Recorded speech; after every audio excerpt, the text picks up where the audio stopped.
আসসালামু আলাইকুম প্রিয় দর্শক, আপনাদের সবাইকে আমাদের চ্যানেলে স্বাগতম। আশা করি সবাই ভালো আছেন।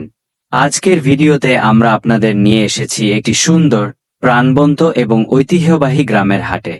গ্রামের মানুষের জীবনযাত্রা, কেনাবেচা আর এই হাটের ব্যস্ত পরিবেশ কাছ থেকে দেখানোর চেষ্টা করব, তাই ভিডিওটি শেষ পর্যন্ত দেখবেন।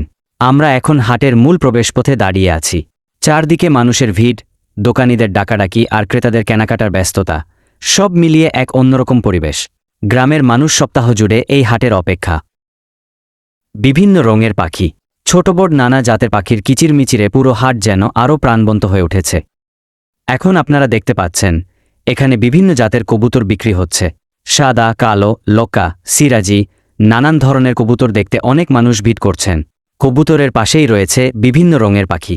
ছোট বড় নানা জাতের পাখির কিচিরমিচিরে পুরো হাট যেন আরও প্রাণবন্ত হয়। আপনারা যদি কখনো গ্রামের এমন কোনো হাটে যাওয়ার সুযোগ পান, তাহলে অবশ্যই একবার ঘুরে দেখবেন। গ্রামের প্রকৃতি, মানুষের ব্যবহার এবং হাটের পরিবেশ আপনাদের নিশ্চয়ই ভালো লাগবে। কাইকারটেক হাট হল নারায়ণগঞ্জ জেলার সোনারগাঁও উপজেলার মোগরাপাড়া ইউনিয়নে অবস্থিত একটি ঐতিহ্যবাহী গ্রামীণ হাট। এটি প্রতি রবিবার বসে এবং স্থানীয়ভাবে রবিবারের হাট নামেও পরিচিত। হাটটির ইতিহাস প্রায় ২০০ বছরেরও বেশি পুরনো বলে বিভিন্ন সূত্রে উল্লেখ রয়েছে। ব্রহ্মপুত্র নদের তীরে মনোরম পরিবেশ, বর্ষাকালে কাঠের নৌকা কেনাবেচার জন্য বিখ্যাত। ঐতিহ্যবাহী পুতা মিষ্টি, যার ওজন প্রায় আধা কেজি থেকে ২ কেজি পর্যন্ত হতে পারে।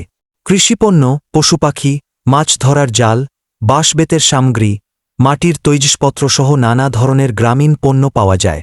যদি আপনি ভ্রমণের উদ্দেশ্যে যেতে চান, ঢাকার মোগরাপাড়া চৌরাস্তা পর্যন্ত এসে সেখান থেকে সিএনজি বা স্থানীয় পরিবহনে কাইকারটেক হাটে পৌঁছানো যায়। স্থানীয় লোককথায় প্রচলিত আছে যে, বহু আগে এই হাটে ঘোড়া ও হাতিও কেনাবেচা হতো।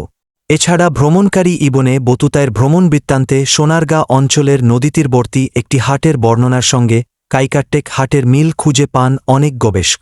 তবে এটিকে নিশ্চিত ঐতিহাসিক প্রমাণ হিসেবে নয়, বরং একটি সম্ভাব্য ঐতিহাসিক সংযোগ হিসেবে দেখা হয়। চ্যানেল এ নতুন হয়ে থাকলে চ্যানেলটাকে সাবস্ক্রাইব করুন, লাইক আর কমেন্ট করুন। পরবর্তী ভিডিওর জন্য অল নোটিফিকেশন অন করে রাখুন। ধন্যবাদ। ইতিহাস ও ঐতিহ্য থেকে শোনা যায়, এই দাদুর বয়স ৭০ বছর যাবৎ তিনি শরবত বিক্রি করেন এই হাটে।